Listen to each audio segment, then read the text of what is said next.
effectivement. Merci. Nous allons effectivement parler droit du travail. Vous le savez, la ministre concernée, Madame El Khomri, a présenté début novembre à Manuel Valls les orientations pour la réforme du Code du travail. Un projet de loi est annoncé pour début 2016 avec une adoption avant l'été.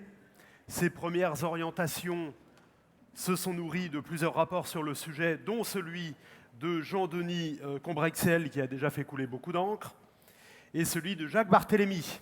Le gouvernement a ensuite confié une mission à Robert Badinter pour définir en 2 mois les grands principes de ce nouveau Code du travail. Alors, quels sont les enjeux pour votre branche? Ce sera évidemment la question au cœur de notre débat. Je vais demander immédiatement aux intervenants de ce forum de bien vouloir me rejoindre, à savoir Jacques Barthélemy, Thibault Langsade, Florence Arnez-Momé, qui pour l'instant est la seule à monter, voilà, toujours volontaire. Ah ben ils sont déjà là. Mais quelle rapidité. Il se passe des choses, je ne le vois même pas. Voilà, installez-vous. Eh bien écoutez, je crois que tout le monde est là. Voilà, Florence, de ce côté-ci. Monsieur Langsade, installez-vous. Bienvenue. Alors, Jacques Barthélemy, là-bas, au bout, vous êtes avocat conseil spécialisé dans le droit social, auteur avec l'économiste Gilles Berset d'un rapport pour Terra Nova, paru aux éditions Odile Jacob. Nous en parlerons bien évidemment ensemble. Thibault Langsade, ici, vous êtes vice-président du MEDEF. Merci d'être avec nous. Florence Arnez-Momé, déléguée générale du SINERPA, le syndicat des établissements et résidences privées pour personnes âgées, qui forme avec la FHP la branche professionnelle de l'hospitalisation privée, qui est la 15e branche professionnelle par son importance. Jean-Louis Morisi, vous êtes président de la commission sociale FHP, et puis enfin Fabienne Séguenot, directrice des relations sociales et des RH à la FHP. Alors, Jacques Barthélemy, tenez, prenez ce micro. On commence avec vous. Avant vos rapports, je parle de vos rapports, c'est-à-dire le vôtre, celui de Jean-Denis Combrexel, paru début septembre, Robert Badinter, l'ancien garde des Sceaux, avait publié en juin, avec le juriste Antoine Lioncan, un ouvrage, Le travail et la loi, qui proposait de réformer le Code du travail. Les 2 auteurs y dénonçaient notamment la complexité croissante du droit du travail. Le Code du travail se veut protecteur et rassurant. Il est devenu au fil des ans obscur et inquiétant. Cette inquiétude collective entrave l'embauche. Voilà ce qu'il disait, Robert Badinter. Est-ce que vous êtes d'accord avec ça? Oui, bien sûr. Mais la question de fond, elle doit être posée en amont. Mais au préalable, je voulais souligner que mon cabinet est conseil de la FHP. C'est dit. Alors, votre avis d'abord. On va rentrer évidemment dans le vif du sujet avec la primeur donnée dans votre rapport à la négociation par rapport à la loi. On peut rappeler quand même que depuis 2008, la dérogation a gagné du terrain. En fait, la technique de dérogation a été introduite dans le droit légal du travail avec la première des lois Auroux, l'ordonnance des 39 heures. C'est là qu'on a rendu possible, pour la première fois, à un accord collectif de remplacer la norme légale sans se soucier de savoir si elle est plus ou moins favorable. Et ce phénomène-là n'a cessé de s'amplifier au fil des ans, et quelle que soit la couleur du gouvernement en place, gauche ou droite, et ceci sur 2 points. D'abord, sur le nombre des domaines où on peut déroger, et deuxièmement, sur l'amplitude de l'autonomie de l'accord. Mais, il faut le dire très clairement, ça n'est pas partout que cette faculté de dérogation existe. Elle s'est surtout manifestée dans le domaine de la durée du travail. Ce qui, d'ailleurs, justifie quelques réserves que je fais par rapport à ce que disait François Fillon, avec qui je travaille. Donc, ce n'est pas une critique. Mais aujourd'hui, depuis la loi du 20 août 2008, en matière de durée du travail, dans ses aspects qualitatifs, c'est-à-dire la répartition et l'aménagement de temps de travail, on a renversé la hiérarchie des normes. J'en parle en connaissance de cause, car c'est moi qui ai conseillé ça à Xavier Bertrand. C'est-à-dire que l'accord d'entreprise est le droit commun, la convention de branche ne s'applique qu'à défaut, et la texte réglementaire qu'en l'absence de tissu conventionnel. La question donc qu'il faut se poser, c'est savoir pourquoi les entreprises ne le savent pas et ne l'appliquent pas. La réponse, elle est claire. C'est la boulimie législative et l'abondance du Code du travail légal qui fait que personne en France aujourd'hui ne peut prétendre dominer plus de la moitié du Code du travail, y compris le plus brillant universitaire, y compris Antoine Lyon-Caen, qui est le co-auteur avec Badinter de ce texte, qui est un excellent juriste. Alors, vous avez publié votre rapport début septembre, ce qui est d'ailleurs la reprise d'un rapport que vous aviez remis au Premier ministre en 2010. François Fillon. Voilà, François Fillon, ici présent il y a quelques instants. Ça, c'était quelques jours avant que le conseiller d'État Jean-Denis Combrexel ne remette le sien à Manuel Valls.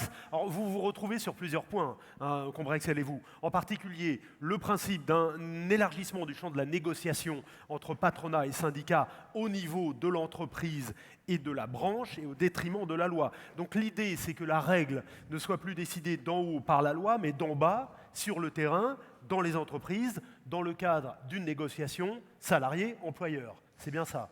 Oui, le droit du travail est protecteur où il n'est pas. Il est donc totalement fou d'imaginer qu'on puisse réduire le volume du Code du travail uniquement par souci d'efficacité économique et même par souci d'optimiser l'emploi, puisque le droit du travail n'est pas que le droit de l'emploi. Par contre, ce qui est important, c'est de réfléchir sur les normes qui sont nécessaires pour que cette fonction progresse. Et il est clair que non seulement la solution n'est pas l'intervention massive du législateur, mais en plus, confier essentiellement au législateur la fonction protectrice du droit du travail, c'est contre-performant dans la mesure où le poids de l'adage « nul n'est censé ignorer de la loi » devient surréaliste. Donc ce qu'il faut, c'est largement rendre possible la dérogation par accord collectif à la loi, sauf s'agissant des principes fondamentaux du droit, d'où l'intérêt du rapport du travail de Badinter et de Lyon-Caen, qui ont essayé de définir ce que c'étaient ces principes, auxquels par définition on ne peut pas déroger, parce que c'est l'article 34 de la Constitution qui l'interdit. Mais deuxièmement, qu'on permette de la même manière de déroger par accord d'entreprise à la convention de branche, sauf s'agissant de ce que j'ai appelé l'ordre public professionnel, c'est-à-dire ce qui correspond à l'identité de la branche, par exemple les classifications, ou ce qui correspond à la solidification, à un objectif de solidification de la collectivité de travail, par exemple la mutualisation de contributions en vue de la solidarité. Alors, accords d'entreprise validés dès qu'ils sont majoritaires, ça veut dire portés par plus de 50% des salariés? À partir du moment où on remet en cause l'ordre public social, c'est-à-dire la règle de l'avantage le plus favorable, il est évident qu'il faut, d'une manière ou d'une autre, avoir l'accord express ou tacite, direct ou indirect, de la collectivité de travail. Donc la règle des 30% qui a été instaurée par la loi du 20 août 2008 n'est que la conséquence du taux de syndicalisation modeste qui existe en France. La seule représentativité de la collectivité de travail, c'est 50%. Et je vais dire même pas 50% des votants, 50% des effectifs. Solution qui, en parenthèse, est retenue par la Cour de cassation lorsqu'il s'agit de référendum. Donc on voit bien que c'est ça qui est important. C'est la collectivité de travail qui s'organise et dont les intérêts doivent se traduire par un contrat avec la direction. Thibault Langsade, la vision du MEDEF sur la refonte du Code du travail. Ce que j'ai envie de dire en préalable, c'est que quand il y a 2 ans, Pierre Gattaz parlait de refondre le Code du travail et de le réécrire, c'était un tollé. Aujourd'hui, il est totalement inscrit, que ce soit de gauche comme de droite. Alors on se bataille le nombre de pages, de savoir s'il faut se référencer au code suisse, 150 pages, s'il faut moins de 100 pages. Pour le moment, la dynamique est lancée. Et ça a été lancé par le MEDEF. Après, moi, je vais reprendre ce que vient de dire Jacques. Il faut se référer à l'article 34 de la Constitution, qui dit tout simplement le Code du travail doit élaborer les principes généraux. Donc, à partir de ce moment-là, le Code devrait fondre. Il n'en reste pas moins que dans ce Code, et je parle sous l'œil attentif d'un expert, c'est beaucoup de jurisprudence qui fait que c'est un capharnaüm compliqué pour les chefs d'entreprise et bien évidemment très dangereux. Donc, nous, notre position, elle est pour le moment alignée sur une réécriture totale du Code du travail, avec effectivement la mise en place de cette fameuse inversion de la hiérarchie des normes qui, d'une certaine façon, existe, mais qui n'est pas mise en œuvre et qui a besoin d'être ventilée de façon plus véloce à l'intérieur de l'entreprise, ce qui pose évidemment la problématique de la représentativité.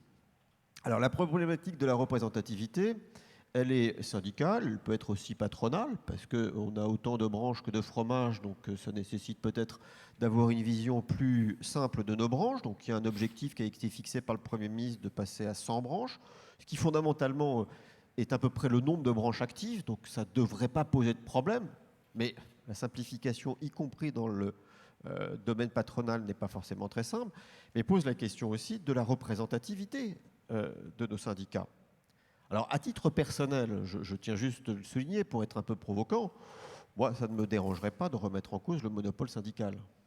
D'une certaine façon, c'est ce qu'on essaye de faire de façon plus politique avec le 30 ou 50% qui permet de véritablement prendre en compte en entreprise l'aspiration des salariés, parce que c'est là où ça fonctionne. Quel sujet gagnerait à être traité dans le dialogue social plutôt que figé par la loi? Il y a un premier point qu'on n'a pas réellement réussi, bien qu'on se soit arrêté à 200 mètres du sommet, c'est la modernisation du dialogue social dans l'entreprise. C'est de faire en sorte que l'organisation du dialogue social dans l'entreprise relève bien de l'entreprise.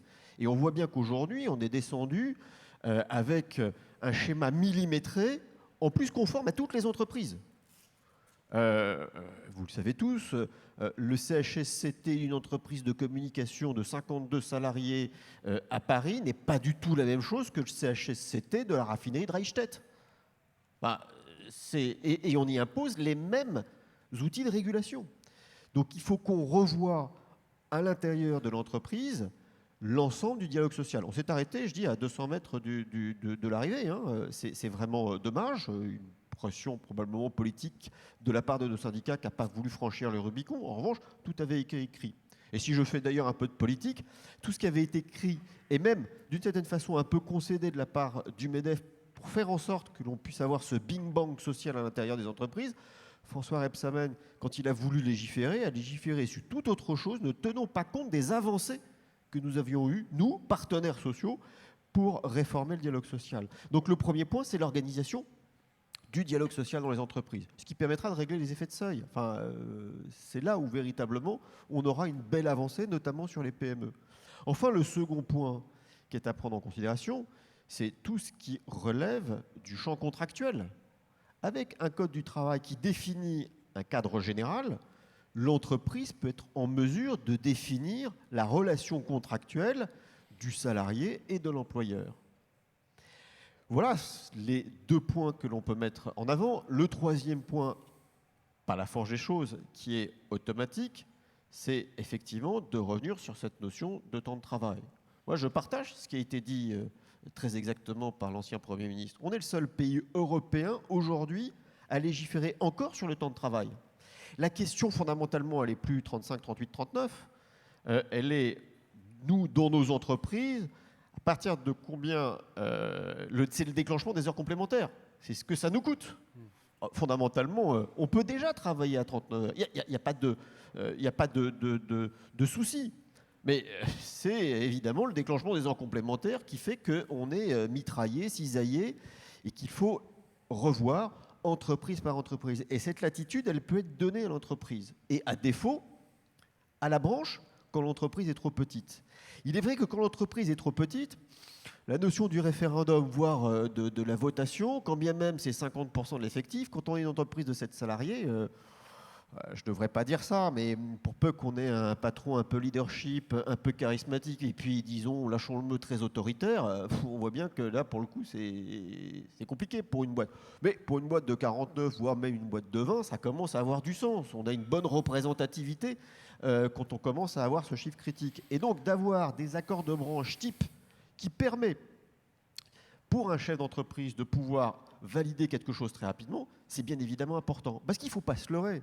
Oui, je vous arrête juste sur un point sur la durée du temps de travail, puisqu'il en a été question effectivement, et avec Alain Juppé, et avec François Fillon, et dans les contributions en ligne des adhérents FHP, c'est un sujet qui est beaucoup revenu. Voilà, il faudrait faire entrer dans le cadre de la négociation sociale, du champ social, la durée du temps de travail. Or, on sait déjà que le gouvernement exclut de revenir sur la durée légale du temps de travail. Exclut qu'on s'occupe de la durée légale, mais ça ne veut pas dire pour autant que ça exclut qu'on s'occupe du droit de la durée du travail. Mais dans une certaine mesure, le droit de la durée du travail, du fait des évolutions qui sont passées entre 82 et 2008, pourrait être un exemple, parce qu'on peut déroger quasiment à tout, sauf à 2, 3, 4 points qui sont fondamentaux, mais dont l'existence ne dépend pas forcément de la France. La définition du temps de travail effectif, par exemple, c'est la directive européenne. Donc la définition de temps de travail effectif a été faite en fonction de la civilisation de l'usine, des modes d'organisation de l'usine. Or, de plus en plus, on s'en éloigne, et peut-être la véritable raison fondamentale de la refonte globale du droit du travail, c'est que le droit du travail, qui a été créé par et pour la civilisation de l'usine, est de plus en plus inadapté au contexte dans lequel il prospère. D'où, et le vice-président du MEDEF l'a évoqué tout à l'heure, un risque d'insécurité juridique et de judiciarisation excessive. C'est pour ça qu'on ne peut pas s'occuper que des normes, il faut en même temps s'occuper de l'arsenal juridictionnel. Alors, un mot, Thibault Langsad, et après on va voir au niveau de la branche de l'hospitalisation privée, comment ça peut se passer. Je voudrais donner un mot, mais on parle essentiellement, et la démonstration vient d'être faite par les débats précédents, essentiellement du statut du salariat. On est aujourd'hui dans une dimension européenne qui fait qu'on va avoir à peu près 20 à 25% de la population européenne qui sera nomade. Je voudrais juste vous dire que dans les années 70, 20% de la population active était une population d'indépendants, voire nomades, c'est-à-dire qui naviguaient de profession en profession, de prestation en profession, de prestation en prestation. Aujourd'hui, c'est un peu moins de 9% de la population active qui est nomade. Et si on veut résoudre une problématique qui est celle du chômage, mais aussi de nous donner de la flexibilité dans nos entreprises, ce dont nous avons besoin. Moi, je veux bien qu'on parle de contrats et de mesures de flexibilité, mais il faut aussi que l'on regarde l'évolution du monde. Et c'est la transition numérique, la révolution digitale, tout dépend comment on veut se positionner, qui va nous donner cette possibilité-là. Et donc, on aura de plus en plus, et notamment de jeunes, qui voudront la flexibilité, qui, dans le principe de subordination contre protection, les intéresse beaucoup moins. Ou en tout cas, iront construire eux-mêmes leur notion de protection. Pas forcément autour d'un contrat à durée indéterminée avec finalement la formation, la retraite et tout ce qui s'ensuit. Ils le construiront par eux-mêmes. Et donc, il faut qu'on réfléchisse dans nos organisations à utiliser ces populations nomades. C'est quoi concrètement aujourd'hui une population nomade ? C'est un contrat, c'est un régime de travailleurs indépendants, ce qu'on appelle l'auto-entrepreneur. Ce sont des jeunes qui vont, ou moins jeunes, qui vont proposer des prestations dans un cadre à peu près analogue que celui du salariat, mais qui est en rupture de la notion de protection contre subordination. Et ça, c'est réellement nouveau. On en entend relativement peu parler. En revanche, c'est très prégnant dans la société. Vous savez, un jeune, il s'en fout d'une certaine façon des minima sociaux. Ce qu'il va chercher, c'est valider une première expérience professionnelle. Ce qu'il va chercher, c'est s'insérer dans la vie professionnelle et pas forcément des minima sociaux. Et puis le deuxième point, et j'en terminerai là, c'est peut-être plus facile aussi aujourd'hui dans la situation dans laquelle on est de trouver un client qu'un patron. Et donc, il faut qu'on intègre cette dimension-là, il faut que dans nos entreprises, on soit en mesure de proposer un certain nombre de prestations, et là je vais sur un terrain que Jacques Barthélémy comprend parfaitement, c'est que si on fait cela parce que c'est l'air du temps, il faut que les entreprises soient protégées de la requalification en salariat déguisé ou de la dépendance économique qui pèse sur nos entreprises. Quand vous avez quelqu'un qui vient pour vous dire « je vais vous faire une prestation par le biais d'un travailleur indépendant », si c'est requalifié, vous avez un patron sur deux aujourd'hui qui ne veut pas faire une prestation de peur d'être requalifié en salariat déguisé.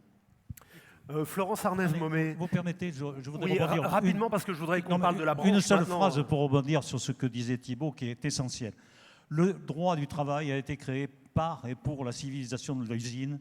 Au fur et à mesure que monte en puissance la civilisation du savoir, grâce au progrès des techniques de l'information et du numérique, se construira un droit de l'activité professionnelle qui regroupera tous les travailleurs, du plus subordonné au totalement indépendant. C'est bien là-dessus qu'on travaille actuellement avec Thibault et aussi avec l'Institut de l'entreprise. Alors, on parle spécifiquement de la branche de l'hospitalisation privée. Florence Arnaiz-Momé, quelle incidence peut avoir la refonte du Code du travail au niveau du CINERPA ? Déjà, je vais confirmer évidemment ce qu'on pense tous du Code du travail, de sa complexité, du droit du travail d'une manière générale. On ne peut qu'y souscrire. Et d'ailleurs, moi je suis de loin la moins spécialiste de ce sujet, parce que quand j'étais juriste à l'école, quand j'ai fait mon droit, comme on dit, j'avais soigneusement évité tout ce qui concernait le droit du travail, droit social, tout ça, tant je trouvais ça compliqué. Donc, du coup, j'ai fait du médico-social, et donc je suis plus spécialiste du médico-social que du social. Chemin faisant, j'ai quand même appris ce qu'était le social, et surtout justement à travers la négociation sociale, puisqu'en devenant délégué général du CINERPA depuis maintenant 10 ans, c'est vraiment par la porte de la négociation sociale que je suis rentrée dans cette matière, et du coup j'ai pu en voir tout au long des 10 dernières années tout l'intérêt, tous les fruits, puisque quand je suis rentrée, ça faisait 2 ans qu'une convention collective dans notre secteur et que l'annexe avait été signée dans notre secteur. C'était la première convention collective, ça a été à l'issue d'une belle négociation sociale également. Et depuis 10 ans, en ce qui concerne le CINERPA, on a un dialogue social qui nous semble bon, dynamique, et évidemment l'ensemble des réformes dont on parle aujourd'hui, à notre sens, doit prendre en compte qu'effectivement l'entreprise doit décider, et justement je pense que c'est dans la redistribution des rôles de chacun.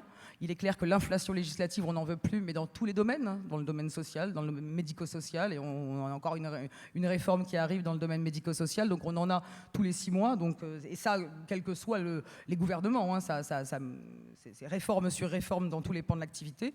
Donc il faut effectivement que ça cesse. Il faut à notre sens renvoyer une partie de la négociation, et notamment le cadrage global des négociations autour des branches, parce que, et du coup effectivement baisser le nombre de branches, les rendre plus dynamiques, plus actives et plus voilà, et meilleures certainement dans le dialogue social, et puis effectivement renvoyer à l'entreprise tout un tas de sujets. Et je crois qu'il faut absolument qu'on définisse justement quelle carte pour qui. C'est vrai qu'au CINERPA, bien sûr, l'entreprise, et d'ailleurs c'est l'entreprise qui nous a créé, les fédérations professionnelles, donc il ne faut pas non plus se tirer trop une balle dans le pied à notre sens. On a besoin de la branche, et on le voit aujourd'hui, c'est peut-être ma première intervention dans les journées nationales de la FHP, justement parce que ce qui nous relie vraiment avec la FHP, en dehors des sujets santé bien sûr, c'est vraiment tout le travail autour des métiers, autour de la branche qu'on a fait. Ça permet aussi de promouvoir quelque part, quand on est unis, ça permet de promouvoir, donc indépendamment de ce qui se décide par qui, à quel niveau, je crois que le maintien de peu de branches, mais plus fortes et plus dans le dialogue social, nous paraît aujourd'hui inévitable et vraiment la voie à suivre. Et ça nous permet de faire de belles choses ensemble. Notamment hier, un dernier accord sur la formation professionnelle in extremis signé dans la branche professionnelle. Donc ça nous permet vraiment d'avoir une vision emploi, une vision métier en dehors des négociations justement très organisationnelles qui doivent appartenir aux entreprises. La branche doit justement trouver sa place entre la loi et l'entreprise pour le cadrage, pour un minimum de cadrage. Donc, Merci Jean-Louis Morisi. Revenons un instant sur le contexte économique et politique dans lequel cette réforme se met en place. Alors la difficulté, bien entendu, la volonté des entreprises de la branche est de négocier au plus près. Finalement, ils aimeraient pouvoir négocier le plus grand nombre d'accords directement avec leurs salariés. Pour autant, les pouvoirs publics, depuis un certain temps, ont pris une décision, c'est d'obliger et de rendre la négociation obligatoire et d'amener dans ces négociations des pénalités. Je vous rappelle que quand on a dû négocier, notamment sur le thème du contrat de génération, s'il y avait échec, il y avait pénalité. Et le législateur a continué. Par exemple, quand on a eu à négocier la complémentaire santé, quand on regarde le sujet de la complémentaire santé, l'évidence, c'était de négocier dans les entreprises. Et d'ailleurs, nous avions fait un sondage, nous sommes allés voir un grand nombre, et les accords d'entreprise sont bien plus favorables que ce que pouvait proposer la branche. Mais aujourd'hui, Monsieur Barthélémy, pourquoi le dialogue social est bloqué ? D'abord, quand je négocie avec les partenaires sociaux, je sens bien en face de moi des gens qui me disent le seul lieu de la légitimité, c'est ici. C'est-à-dire qu'aujourd'hui, les salariés ne sont pas forcément les plus légitimes pour décider des normes sociales. Et donc, vous devez passer par l'intermédiaire des partenaires sociaux. Donc, c'est difficile. Alors, bien sûr, il y a des sujets qui sont complexes, où les entreprises ne souhaitent pas s'engager. Par exemple, la formation professionnelle, l'apprentissage, ça ne peut être que des sujets mutualisés. Par contre, il y a d'autres sujets, et notamment, par exemple, le temps de travail. Il n'y a aucun rapport dans le temps de travail entre une clinique de MCO qui va travailler en ambulatoire, une clinique de MCO qui aura un service de réanimation et d'urgence, et un établissement de psychiatrie ou de SSR. Il faudrait donner de la souplesse, et malheureusement, aujourd'hui, dans les outils de la branche, on n'a pas toujours cette souplesse. Alors, ça veut dire, comment va se positionner la branche dans les négociations à venir? Alors, on essaie de trouver et de faire de la pédagogie auprès des acteurs, mais on s'aperçoit que... Et alors, j'essaie de peser mes mots. Est-ce que l'accord majoritaire, ça a été un si bon accord que ça? Je vais vous donner un exemple. Aujourd'hui, dans notre branche, une des difficultés, c'est qu'on a d'un côté des syndicats réformistes, voilà, avec une CFDT qui est aujourd'hui qui a plus des 30% et qui peut signer. Par contre, on a des syndicats qui aujourd'hui sont opposés à toute progression, à tout changement, qui sont majoritaires dans notre branche, à 50,02%, et qui bloquent systématiquement toutes les avancées. Par exemple, on avait entrepris une véritable négociation sur la grille de classification, et dans cette négociation, nous souhaitions parler du sujet de la prévoyance, du sujet des jours fériés, et revoir la classification, parce que tout à l'heure, dans l'atelier sur le développement durable, on a une dame qui est intervenue et qui a montré comment les métiers avaient évolué. C'est-à-dire qu'aujourd'hui, une standardiste ne fait plus uniquement de l'accueil au téléphone. On a besoin de flexibilité dans les entreprises, donc on a besoin de faire évoluer les postes et de créer de nouveaux métiers. Et pour autant, on a des difficultés à trouver des souplesses. Et on était, il y a quelques jours, avec Fabienne et le CINERPA, reçus à la Direction Générale du Travail. Et j'ai été surpris, mais combien ça m'a encouragé quand j'ai vu la responsable du bureau des salaires me dire « Vous êtes avec une convention collective préhistorique, vous devez sortir du GVT. Le GVT, ça ne ressemble plus à une convention moderne. Essayez de réfléchir à un autre système. » Et j'espère qu'on pourra s'emparer du sujet. Fabienne Séguenot, on peut dire un mot des modalités de la participation de la FHP au groupe de travail MEDEF, CGPME?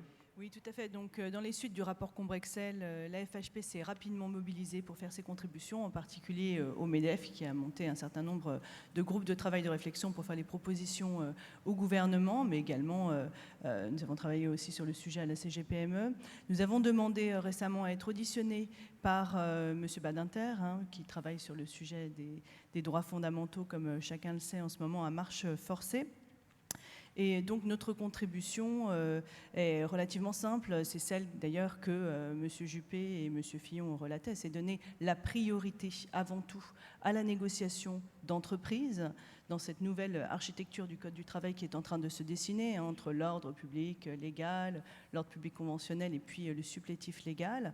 La priorité à l'accord d'entreprise, pourquoi? Parce que la norme sociale, très concrètement, doit être élaborée au plus près du terrain et par les acteurs de terrain eux-mêmes pour être le plus proche possible de la réalité. Alors la durée du travail en est l'illustration la plus importante et je dirais la plus urgente aujourd'hui. Il faudrait qu'il y ait une liberté la plus large possible sur le sujet et cela amène, en donnant plus de champ à la négociation d'entreprise, à redéfinir le champ de ce qu'on appelle le supplétif conventionnel et notamment la place de la branche qui conserve toute sa place pour précisément être présente sur des sujets qui doivent éviter la déstructuration de la concurrence, comme on en parlait tout à l'heure, la formation professionnelle, sujet sur lequel nous avons conclu un accord majoritaire d'ailleurs hier, la protection sociale complémentaire, les classifications et les minima conventionnels. Mais je dirais que pour toutes les autres thématiques, il faut aller vers plus de flexibilité et donc redonner la main à l'accord d'entreprise.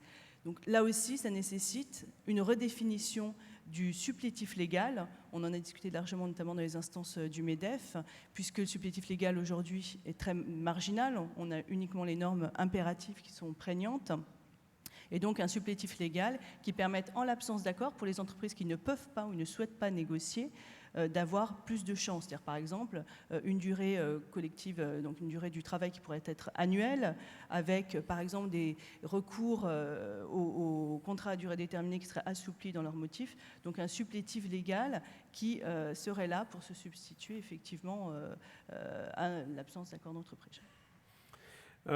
Jacques Barthélémy, est-ce que tout peut être, je vous demanderai aussi votre avis, Thibault Langsade, est-ce que tout peut être décidé au niveau de l'entreprise? C'est-à-dire du temps de travail aux modalités de rémunération, en passant par les seuils sociaux? Il me semble que tous les intervenants ont dit le contraire. L'essentiel, c'est d'aller vers là. Pourquoi? Pour une raison très simple, c'est que l'accord d'entreprise est un outil de gestion. Et il est conçu en fonction d'un contexte donné. Et lorsque ce contexte évolue, on change les normes. D'où l'intérêt de la discussion sur l'obligation ou pas de transformer tous les accords d'entreprise à durée déterminée. C'est une idée ancienne. Raymond Barre, quand il était candidat à la présidence de la République, avait confié à ceux qui l'aidaient pour préparer le social, c'est-à-dire Raymond Soubi, Jacques Barrot et moi-même, le soin de travailler sur cette question, en 88. Moi, je pense qu'il ne faut pas systématiser l'accord à durée déterminée, mais si on utilise l'accord à durée déterminée, il faut qu'il y ait une clause de révision bien faite, de telle manière qu'on fasse évoluer le texte en fonction de l'évolution du contexte. Deuxième élément de réponse, il y a des domaines qui, par essence, sont plus de la compétence de la branche que de l'entreprise. C'est ce que, dans le rapport que j'ai co-signé avec l'économiste Gilbert Sette, j'ai appelé l'ordre public professionnel, mais vous avez remarqué que Jean-Denis Combrexel a repris l'expression à son compte, c'est normal d'ailleurs, puisque ce travail s'est fait en totale osmose entre nous. Mais c'est quoi? C'est essentiellement deux choses. Ce qui identifie au plan économique la branche, les classifications, et ce qui solidifie la collectivité de travail, c'est-à-dire les règles de mutualisation en faveur, par exemple, de la solidarité que l'on retrouve en matière de formation, en matière de prévoyance. Ça ne veut pas dire que tous les accords de prévoyance doivent être figés au niveau de la branche, mais lorsqu'on poursuit un objectif de solidarité et qu'on crée un véritable régime qui complète la sécurité sociale, ça doit être le cas. Donc c'est assez restreint, finalement. Aujourd'hui, il faut être clair, grâce à François Fillon, on a très largement ouvert le champ de la dérogation par accord d'entreprise à la convention de branche. Mais les entreprises ne le savent pas et ne l'utilisent pas. La loi du 4 mai 2004 est, à cet égard, exemplaire. Elle est exemplaire parce qu'elle permet largement de déroger, sous-entendu sans qu'on ait à se soucier de savoir si c'est plus ou moins favorable, mais deuxièmement parce que la loi du 4 mai 2004 est inspirée d'un accord du 31 octobre 1995 et d'une déclaration commune des partenaires sociaux dont seule la CGT n'est pas signataire de 2001. Donc cette évolution-là, elle se fait même si au niveau des états-majors et au niveau des politiques, pour des raisons politiciennes, on rigidifie les choses. Mais il faudrait rappeler, François Fillon parlait tout à l'heure de la liberté. La liberté, c'est peut-être le droit de l'humanité le plus important. D'ailleurs, c'est l'article 4 de la Déclaration universelle des droits de l'homme. Mais la liberté de contracter est dans la Déclaration des droits de l'homme. Ce qui veut dire que chaque fois que le législateur ne se contente pas d'intervenir sur les principes qui sont de sa compétence exclusive du fait de l'article 34 de la Constitution, il porte atteinte à un droit fondamental qui est le droit à la liberté contractuelle. Il faudrait que les élus et les gouvernements prennent en compte cet élément-là. Parce que tout ministre qui vient en charge d'un domaine n'a comme seule préoccupation que de sortir une loi qui porte son nom. Et les législateurs, les parlementaires, poussés sans doute par leurs électeurs, veulent absolument que le législateur, que la loi intervienne dans des questions qui sont purement de la compétence du contrat et non pas de la loi. Il y a donc à explorer fortement le caractère fondamental du droit à la liberté contractuelle et qui est d'ailleurs consacré à la fois par les textes français, l'alinéa 8 du préambule de la Constitution de 1946 crée un droit de tout travailleur, et pas seulement salarié, je rebondis sur ce que disait Thibault tout à l'heure, un droit à la négociation des conditions de travail par l'intermédiaire des délégués. Et pire que ça, ou plus important que ça, la Charte des droits fondamentaux de l'Union européenne, qui nous régit, prévoit dans son article 37 que le droit à la négociation collective est un droit fondamental des travailleurs. Dans votre rapport, vous dites qu'on pourrait déroger au SMIC par accord de branche. Ben, oui, le SMIC, par définition, ne relève pas fondamentalement des principes fondamentaux du droit, puisque c'est un salaire minimum. Mais il y a une espèce de culture de la qualification d'ordre public qui ne se justifie pas. Et je ne vois pas pourquoi. Enfin, je vais être clair. L'ordre public, pour moi, est l'institution française la plus inégalitaire qui soit. Parce que ce n'est pas tellement le nombre d'euros qui est important, c'est le pouvoir d'achat. Or, avec le SMIC, une famille qui n'a qu'un SMIC, à Saint-Denis, elle vit 15 jours par mois. À Saint-Flour, dans le Cantal, on épargne.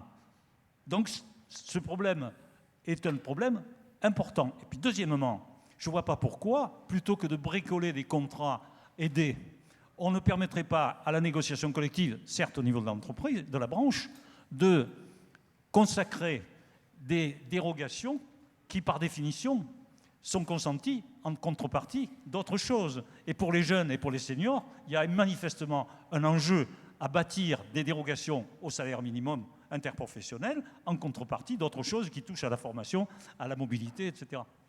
Thibault Langsade, on est d'accord, la réforme du Code du travail ne suffira pas seule à réduire le chômage. Non, c'est clair. Alors, je ne vais pas redire ce qui a été très justement dit par Jean Barthélémy, si ce n'est peut-être d'illustrer certains propos. Alors, on a évoqué tout à l'heure le nomadisme, quelque chose qui est extrêmement prégnant et qui participera à réduire de façon extrêmement forte le chômage. Mais de façon pragmatique, regardons ce qui s'est passé dans les autres pays. Les contrats 0 heure en Angleterre ont fonctionné. Ils ont un terme affreux qui est le terme 0 heure parce que ça donne le sentiment d'une précarité absolument absolue. Mais fondamentalement, d'ailleurs, si on fait un peu de politique, c'est ça qui devrait intéresser nos dirigeants, c'est ce qui a permis à Cameron de se faire élire. Cette souplesse, cette flexibilité qui est décriée par nos politiques comme de la précarisation à l'extrême, a permis à des populations, in fine, de s'en sortir. Ce qui a permis aussi à l'Allemagne, sous une autre forme, notamment sur le SMIC, qui est un élément de débat qui est très fort chez nous, de pouvoir résoudre le chômage des jeunes, qui est de moins de 4%, alors qu'aujourd'hui, il est à 22%. D'ailleurs, je me demande s'il n'est même pas à 23% en ce moment même. Donc on voit qu'aujourd'hui, on a des mécanismes de flexibilité dont nous avons réellement besoin. Alors pour illustrer ce que dit Jacques, de façon très simple, dans nos entreprises, on pourrait mettre en place des contrats de projet, des contrats à rupture précausée, ce qui revient sur la liberté fondamentale de contractualiser. Aujourd'hui, dans une clinique, on pourrait ouvrir un nouveau service. Dans ce nouveau service, l'entrepreneur va prendre un risque parce que c'est une nouvelle aventure qui commence et que par conséquent, les personnels qui va affecter à ce nouveau risque, il pourrait le mettre dans un contrat à rupture précausée, dans un contrat de mission qui va définir selon des critères qui va être négociés, peut-être avec les partenaires de l'entreprise, mais surtout avec le salarié, les modalités d'une rupture. Alors, j'aime pas beaucoup le terme contrat de mariage, contrat de divorce. C'est plutôt le contrat de notaire qui va définir d'une certaine façon ce que l'on peut faire, ce qu'on ne fait pas de façon automatiquement quand on se marie, un contrat dont on a les modalités de rupture. Et ça, aujourd'hui, ce n'est pas possible. Mais il faut tendre vers cela et redonner cette liberté contractuelle. Et une fois de plus, j'insiste sur ce point parce que c'est une notion qui n'est pas suffisamment développée. La rémunération, certes, elle est importante. Certes, le SMIC, il est plus facile à Mende qu'à Saint-Denis, ce qui pose la problématique de savoir s'il faut le régionaliser. Ce sera peut-être une des compétences que voudra récupérer nos futurs présidents de région en fonction de leur couleur politique. Mais il y a un véritable sujet. Mais le véritable sujet, soyons clairs, c'est que ces personnels qui sont très très éloignés de l'emploi, la compétitivité de nos entreprises fait qu'on n'arrive pas à les embaucher. C'est malheureux à dire parce qu'on ne vit pas bien avec un SMIC. Il n'y a pas de sujet là-dessus. En revanche, nous ne pouvons pas, nous, assurer de la compétitivité, notamment sur les personnels très éloignés de l'emploi, ce qui sont les jeunes sans qualification, les 150 000 jeunes qui sortent chaque année du système éducatif. Et là, je reviens, parce que sur le point que j'expliquais tout à l'heure, c'est que ces populations-là, il faut sortir du tout salariat. Il faut leur donner la possibilité de s'exprimer, leur talent, en entreprise, avec un processus qui est nouveau. Est-ce qu'il est contractuel ? Oui, un prestataire et un donneur d'ordre, il est contractuel. Comment on protège l'entreprise de la requalification ? C'est un élément important. Et comment on sécurise davantage de jeunes au fur et à mesure que son chiffre d'affaires, parce que c'est ça qu'on peut appeler, augmente. Il y a un vrai sujet qui aujourd'hui n'est pas réellement traité. Et c'est comme ça qu'on arrivera à faire en sorte qu'une bonne partie de cette population qui est en demande d'emploi vont trouver d'une certaine façon le pied à l'étrier, et ça répondra aussi à une problématique de flexibilité dans les entreprises. Alors, Florence, je vais vous demander votre avis sur ce qui a été exprimé par les adhérents de la FHP sur le site. Ce sont les contributions en ligne. On leur a demandé quelles mesures faudrait-il prioriser pour favoriser l'emploi dans votre secteur.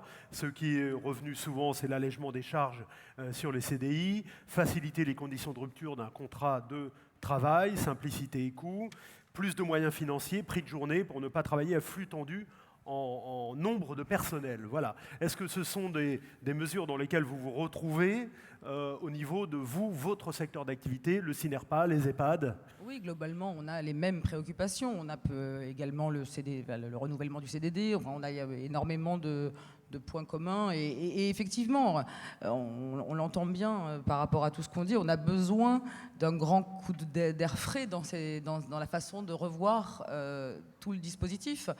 C'est un sujet qui est d'abord et avant tout éminemment politique. On le voit, c'est clivé, c'est clivant. À chaque fois qu'on dit 35 heures, il y a toute une partie il y a 40%, peut-être 35%, peut-être maintenant, mais qui dit « Ah, touchez pas !» Donc on est vraiment sur des dogmes et on n'arrive pas du tout actuellement à avancer. Moi, je trouve quand même qu'il y a quelques avancées, en tout cas dans les mots, parce que c'est vrai que c'est difficile. Hein. Tout ça, c'est peut-être des combats, peut-être pas millénaires, mais en tout cas qui vont avancer de façon progressive.